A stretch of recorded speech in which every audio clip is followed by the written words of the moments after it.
Hey, welcome back to that 70s Card Show. I am John Keating.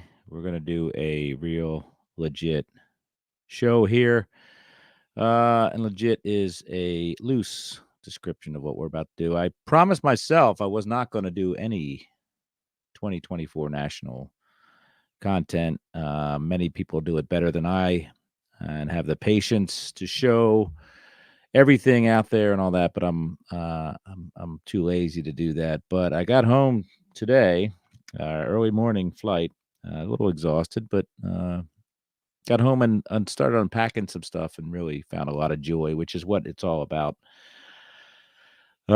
So I guess we'll go through some things I got, or maybe we'll talk a little bit first about this old guy right here. Actually, spent 2 evenings out. I got out of the show a little early and didn't have any bathroom problems. I'm able to adapt. In fact, I was a former season ticket holder at Veterans Stadium, so bathroom challenges don't bother me, folks. And I didn't eat there either because I don't know, something about $30 hamburgers don't really appeal to me. There's business to be done on a card show floor, and it certainly doesn't involve me stuffing my face. So yeah, you just gotta get over the challenges. Find a way.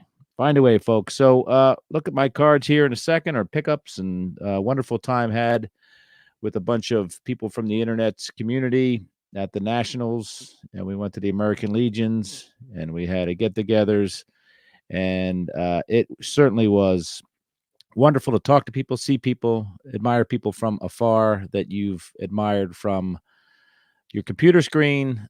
Just a wonderful time, and it was massive and massively fun as well. And then last night I had a more intimate gathering and was appreciative of that just as much as the larger gathering the evening before. So here I am in the basement, and let's get another camera going. See what we got here. So my boy Drew out there, he's a card farmer from Nebraska. He thought it'd be funny to get me Larson. I love Gary Larson, but it says the Philadelphia Air Quartet. I don't know whether he's laughing with me or laughing at me, but he decided to bring this all the way from Indian Territory, and I appreciate that, Drew. Thanks so much. Also, this magazine here claimed it was out of his own personal collection. It obviously belongs to James John Rigg in Foster City, California. But Drew, appreciate that. Thanks so much. Appreciate running India and talking to you again. Last year was epic for you. And this year more so as well, just as much. So congratulations on your 56. Just like last year, you had the 53 completed. So kudos to you. The national bag that they throw together there is it's really a bag of crap. Most of it is advertisements for various things that I will never uh, patronize or participate in. But there's the old upper deck with the old Michael Jordan on there and Connor McDavid. So I'm sure that has some worth. There's some value to somebody. There's some Caitlin Clark right there with the WNBA, Indiana something somethings, and there's a pack of that. And then there's a bunch of football players in here. This has some other the football players. Joe Namath is in there. Juju Lewis, never heard of you. Lionel Messi. Lionel, as we say. There's some Shohei and there's some Stephon Curry. So, probably put those on eBay because I really don't. I'm not a big Leaf fan. I don't like the business model. I don't like the products. Definitely didn't like the last CEO. There's a Willie Mays 53, but it's not real. But it's from the Finkelheimer Insurance Company, and I might just eventually put that in the binder because I imagine when I finally do finish my 53 set, Willie Mays will probably be the last, and it'll probably be a graded card, I would imagine. And then there's this V Friends thing. I'm not sure how long this scam's going to last, but hopefully I can find a sucker on eBay for that, whatever it is. Last year they gave away cards. Now they're just giving away samples, which are just, I don't know, they're crap. They put them in a slab, right? Put them in a slab and put business cards in the slab. That makes sense, you morons. Here you go. ComC visited ComC to talk to Steph, and of course, came away with this blazing Steve Garvey, one of 3 million. And actually, I'm sorry, it's 1925 out of 3 million. So it's a Dunruss red something something. And I actually have a couple of these, not Garveys, but a couple of these in my collection anyway. So it's shiny. I can check my teeth in it, and possibly scrape the fungus between my toes as well. Since it is Steve Garvey, former American hero to some. Let's get to the other stuff, shall we? So I got a notification from my friend there, Tony TJ, is online. It said Chris Sewell had some stuff for me. Hadn't been to Chris's booth yet because I went backwards. And you do that when you're near the entrance, which Chris was, and you're next to PSA, which Chris was. And I hightailed it out of there early because it got all boogered up. So day two, I hit it first before they let all the cattle into the slaughterhouse. And it's my 1940 play ball, Jimmy Fox. So thank you, Mike and Chris, for that. And 1940 play ball, Cornelius McGillicuddy, as Wesker Griff will call him. That's his legal government name. This is Connie Mack, his stage name. So 40 play balls. And yeah. So let's get to some of this other stuff here. I bought me some T205s, and these are raw. They ride dirty. And I absolutely think this is possibly the most gorgeous set of all time. And some people don't like them, but the artistry involved in these is phenomenal, especially compared to the T205 or T206s get all the glory, but the T205s are a masterful set of cars, both artistically and I don't know. I think they're historically significant as well. Here is Philadelphia Philly John Bates right there. So that's a T205. I paid double sticker because I like to pay double sticker on stuff. So this one I paid 3 times the sticker price on. This is Dummy didn't bring his glasses, did he? Hold on. This is William Bransfield of the Philadelphia National League franchise. We have another Philadelphia Philly here. We have Fred Jack Lish. So imagine you go to school. Well, Fred didn't go past probably the 3rd grade, but imagine Jack Lish, your gym teacher in 6th grade, yelling your name Jack Lish all the time. Here is Chaz Dewin and Charles Dewin, I guess, from the Philadelphia National League team as well. This one's beat up, but so am I. And the Phillies were a little beat up back then as well. So these guys were straight out of the bar, sitting in a stool. I'm going to paint your picture. And this is Michael Dolan. He is also with the Philadelphia Phillies. So a bunch of T205s. I like them raw like that. Because they're fun to look at. And I think I'm going to look at them more if they're in the box in top loaders and not in the plastic card box that I keep some of this stuff in. So let's go chronologically. I have a this we'll show later on, this sweet cap right here, but we'll keep that over there for now.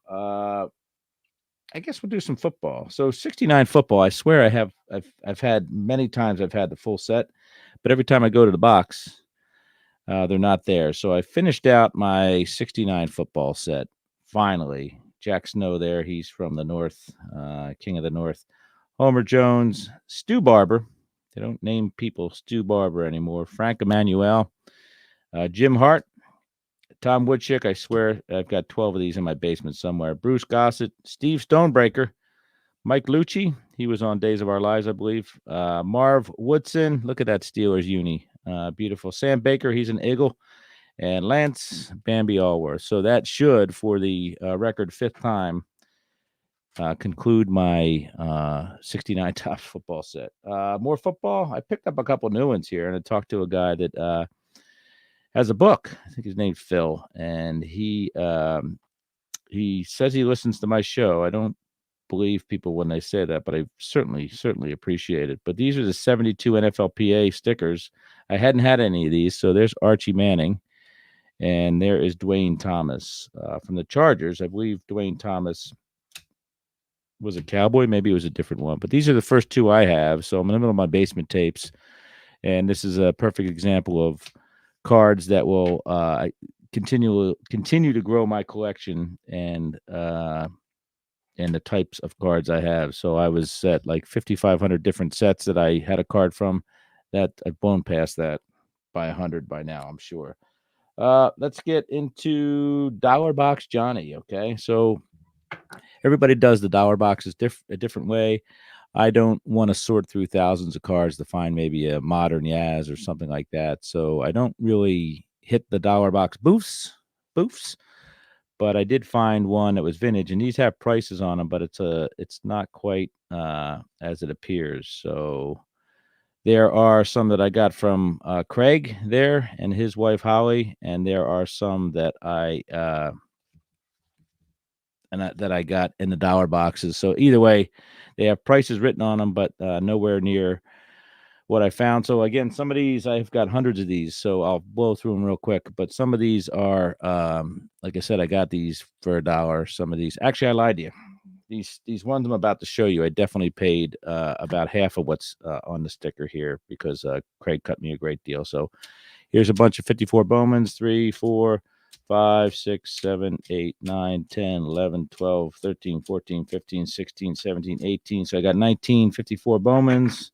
I'm slamming away on that set. I'm way more than halfway done on that. And then some 54 tops, which I was at about 80%.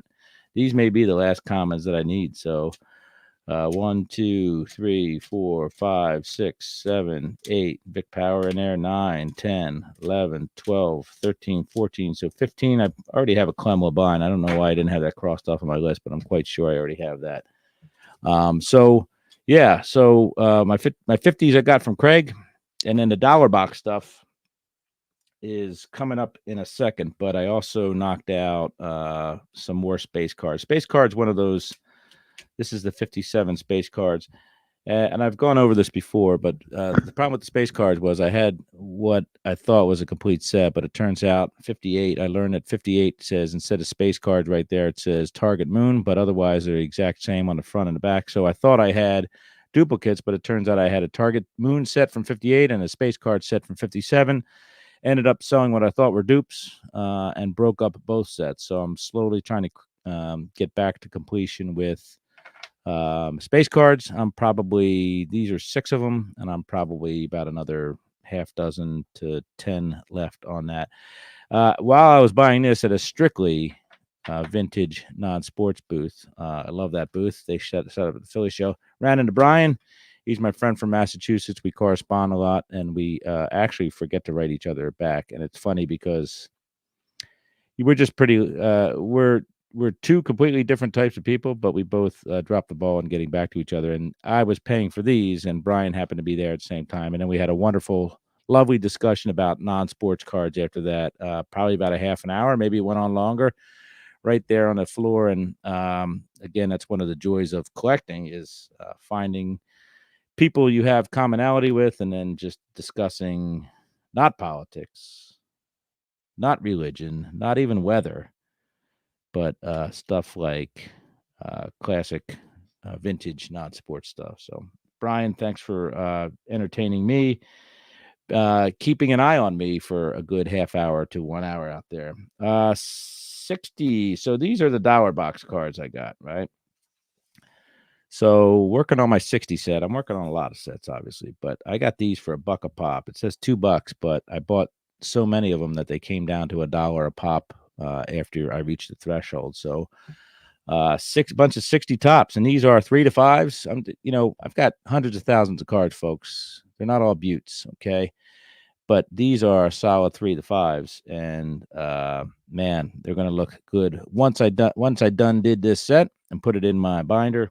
It's going to look awesome. So 1, 2, 3, 4, 5, 6, 7, 8, 9, 10, 11, 12, 13, 14, 15, 16, 17, 18, 19, 20, 21, 22, 23, 24, 25. And then there's probably another 25 here.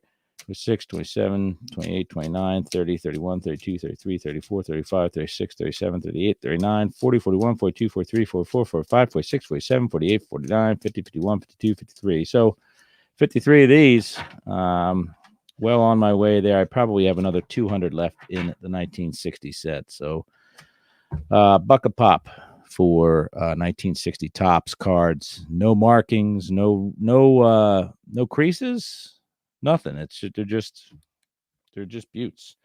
Next up in the same bunch of cards was the 1961 John here. So same thing. Dick Rote was the freaking MVP in 1960. So, and then there's a Jim Cotton here as well. second-year card, Jackie Jensen. So anyway, buck a pop on these. 1, 2, 3, 4, 5, 6, 7, 8, 9, 10, 11, 12, 13, 14, 15, 16. By the way, that's Jackie Chesborough. 17, 16, 17, 18, 19, 20, 21. There's Walter Alston. He's a Hall of Famer. 22. There's Kitty Cott. 23, 24, 25, 26, 27, 28, 29, 30, 31, 32, 33, 34, 35, 36, 37, 38, 39, 40, 41, 42. 43, 44, 45, 46, 47. So 47 of those. Same thing. I'm hovering in probably the high 400s amount of cards I have for that set. So that was that. Then we get to the 62s. These are more dollar bin purchases. 1, 2, 3, 4, 5, 6, 7, 8, 9, 10, 11, 12, 13, 14, 15, 16, 17, 18.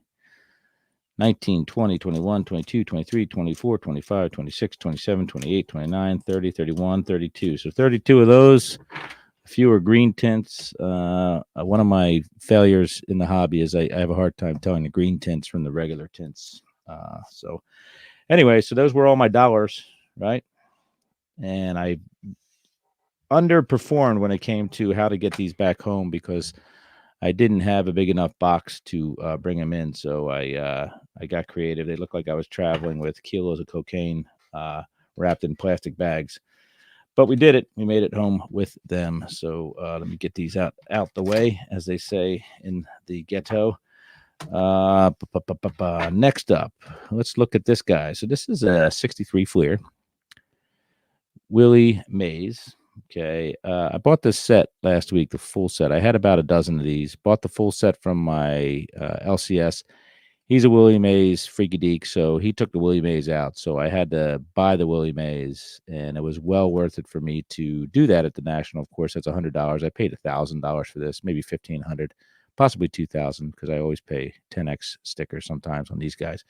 So anyway, the set is officially complete now, and all that fun stuff. I have a 63 right here, a 63 Philly. I have this card, but something gave me a hunch that this guy's got a blue dot on the back. So I said, I got to get it. I don't know why I like blue dots, but I have a feeling that my 63 Phillies is boogered up. So a buck I paid for that part of that deal.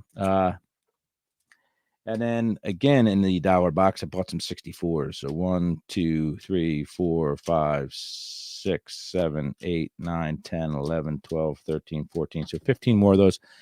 I must have 550 of these, man. I'm getting real close on the 64 set. So as thrilling as it is to buy these cards, I can't wait to put them in the boxes over there behind me, see the rows grow and have to shuffle rows around in order for things to fit. It really brings me joy. I also got this last dollar box stuff was these Upper Deck 93 Wilt Chamberlain Heroes. Turns out I have 3 out of the 4 because every time I see these, I buy them and I don't keep track. I don't have them on a checklist or in my my hit list. I just, my mom used to talk about Wilt Chamberlain like she almost dated him. She was so enthralled with him. They graduated together in high school in the same city, but not in the same school. And my mom never met him. If Wilt Chamberlain had been my father, I'm sure my life would have turned out a lot differently. But they were not. They didn't date. Yeah, in spite of what my mom might have thought. So I love Wilt Chamberlain, greatest athlete from Philadelphia of all times. Got this from Don, Field of Dreams. I think he's saving up for a pool or summer camp, so he's selling a lot of cards.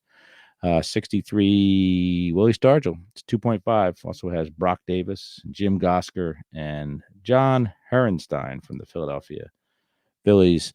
So there we go. I've got my Willie Stargell rookie now. What else we got? Finished up my 70 Tops booklet set. The set you could probably buy for $6 Canadian dollars, but I've been putting it together by hand for whatever reasons, and here I am finished with that. Last 4 of those, I still have to get scratch offs from 70 and 71, and getting these oddball sets is fun for me. I have the 68 game, I have the 69 Deckle Edge, working on embossed from 65, working on Topps Giants. I didn't want to take the plunge on the Topps Giants this week because I was afraid of how I was going to transport stuff back, so So be it. I guess we'll get to the Yazimataz. 1962, Tops Baseball Bucks. So I go to certain dealers. I said, I need oddball Yaz. Put that embossed away. Put that Tops Giant away. Put that game away. Put that Deckle Edge away. So this is the kind of stuff. I bought this from Stan. Stan has taken to calling me Mr. Keating. I don't like it. I think it's condescending. I think he's making fun of me, him and his wife. But they'd like to put stuff in paper bags and write Mr. Keating on it, and it's embarrassing. But Stan, I usually get the old stuff from, but found that with Stan. Here is a 64 Bazooka Yaz.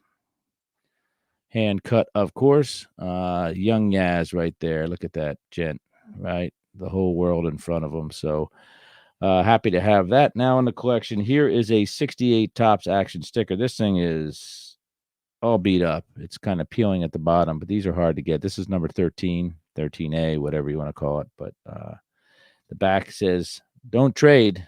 Okay. So you folks may run from stuff like this, but I imagine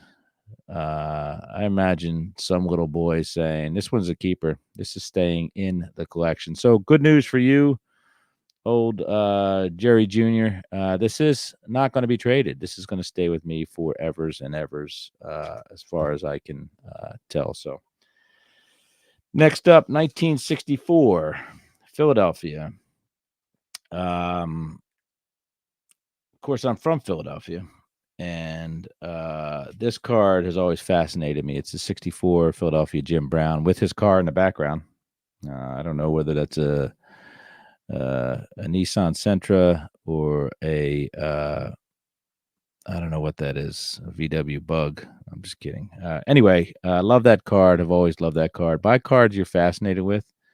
Make them your own, and you will cherish and admire them for a very long time. So almost bought a Jim Brown rookie. I know my friend Mike from Maine did this week, so I couldn't quite pull the trigger on that, although the opportunity was there. I didn't want to pull the trigger because I wanted to come home with a bunch of stuff like this. So I ran out. Like I tell people, I ran out of, I'm not rich, folks. I didn't take a lot of money, but I ran out of energy before I ran out of money, which I guess is a good thing, because if you spend your wad the first couple hours, then you're screwed. And I know I hung out with Brad Askew, and Brad bought a card on his third day, I believe. It was his first card. He still has money left. So kudos to folks like that, and Ruben as well, for tantric card show stuff. And that's one way to enjoy the process for even longer.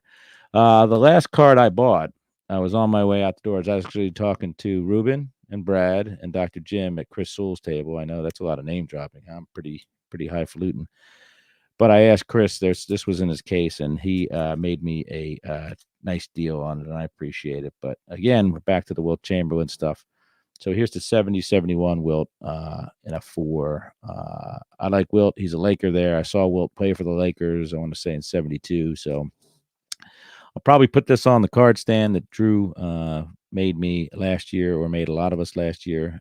So this will be not in a display case, but it'll be right in front, and one of the first things I see when I come down into the basement. So thanks for that, Chris. And Chris was running kind of a whatever they call them, a co-op there. He had James Elite Hunters was there, and his little drummer boy was there, and some other fourth guy, mysterious fourth character, and they were all, it was fun. There was a lot of different variety and a lot of different cards, and it's neat to see that. So I'm going to talk about this real quick. It's between my legs, and a new friend of mine from Baltimore. I won't mention his name. He may not want his name mentioned, but man, what a tremendously thoughtful gift he gave me. And this is probably best. It's a Carl Yastrzemski model bat. So you can see it there. And man, I look at these on eBay every now and then you think of the shipping and all that stuff. But how cool is this thing? And of course, a lot of us who know that if it was featured prominently in The Shining, Stanley Kubrick, Jack Nicholson, the late great Shelley Duvall just passed away. So he said, I grabbed it. He goes, I put black tape on the midway up there, so I'm not risking getting pine tar above. And then he popped a little number 8 on the bottom there for me too in Sharpie. So I mean, I can't tell you how thrilled I was with this when he gave it to me, man. I gave him a big old hug, and man, I appreciate that. It's absolutely incredible. And I was shining uh, ear to ass, as they say. Well, I just said that, but I had a great smile both horizontally and vertically when I saw that. And what a wonderful piece. I can't wait to put it up in the basement. I've got a Yaz model glove. Now I got a Yaz model bat. So just barely fit into my suitcase diagonally. And happy it's in the basement now and never going anywhere. Dylan, oh, good old Dylan from Hawaii, he said he had never swung a wooden bat, and he was out in the front lawn at the American Legion swinging a wooden bat. So I thought that was funny. I mean, how cool is that, right? And anyway, good times. Let's get to this guy. This guy is not a beaut. Bought this from Stan as well, but this is a card that I've had in my imagination for decades, almost a century. And Sweet Cap. It's not an expensive card, folks. So don't get your. You don't have to put any. You don't have to put a tarp down here. You're not going to lose control of your bodily functions, but it's an iconic card, sneaky iconic card, and it was number one on my list this week to get, and I done got it, and I had played with it in Strongsville, taking it out on a quick speed date. But I went back and got this from Stan and Lady Stan, and now it's mine. So it's Sweet Cap back for those who care. And it's the Sherry McGee, Philadelphia Phillies. Of course, this is not the error. This is the fixed one. It says McGee right there. Sherry McGee, borderline Hall of Famer. Would have been in the Hall of Famer had he not tripped over a rabbit hole and broke his shoulder up and all that stuff. But for those who have been in the hobby for a bit, this will have been a picture you would have seen in the early days. It was in all the guides and all the hobby traffic news and all that stuff. So happy to have this in my collection. This will be displayed because I would love to look at this every time I come down the basement here. So it's going to go back there somewhere. And yeah, so I also bought a nice Tops, not Tops, 64 Yastrzemski game, Yankees game thingamajobber, right? Second to last card I bought right before I bought the Wilt, and tucked it into my little checklist binder. And guess what? I got back to the hotel and had no idea where my checklist binder is. I have a feeling my boy Ruben, lent me or gave me a sleeve for the tall boy Will Chamberlain. I have a feeling I put it on Chris Sewell's table, and and it got grabbed up. So don't care about the binder, but I would love to have that Yankees game card from '64 back. So we'll see what happens. I texted Chris today. Chris said he'll check into it, and it's got my name on it, and it wouldn't be a show if John Keating didn't leave something behind. So anyway, that is my big, massive media onslaught of 2024 national content. So appreciate you guys sticking around and listening. For those who I met this week, wow, what a wonderfully humbling experience to be able to meet so many great, knowledgeable collectors. And I love, there's people that would say, hey, I listened to you, I appreciate it. But what I love is that I met them at the tables that I habituate. And that's fun. I don't have many people that listen to my program, but those who do, I appreciate what they do and how they do it, and see that we're all kind of collecting sort of the same things in our own little way. But it really is neat to run into people and converse with them and understand that this is why we're here. We're all here for the cards, right? So thanks for everybody who I met and entertained me and my bizarre thoughts on my bizarre conversations that I have. So I really appreciate you guys letting me bend your ear for a while in person. on the floor or at the various get-togethers. So it's truly amazing for me to be able to socialize with other people. Man, what a crazy, crazy time. And for those like Mookie out there who recognize that I was kind of running on E, maybe at the end of day one or day two, Mookie was kind of my time check. Every day around 2:30 or 3, I'd run into Mookie, and Mookie would remind me that I probably need to go plug in for a while in order to recharge. So for everybody out there, appreciate it. Thanks for listening, watching, and thanks for being you guys and gals. And as they say in Canada, I met a nice friend from Montreal, Entre Nous, just between us, folks. Thanks so much. Appreciate it. Enjoy your collecting, and more importantly, enjoy your collection. Cheers, everybody. Thanks.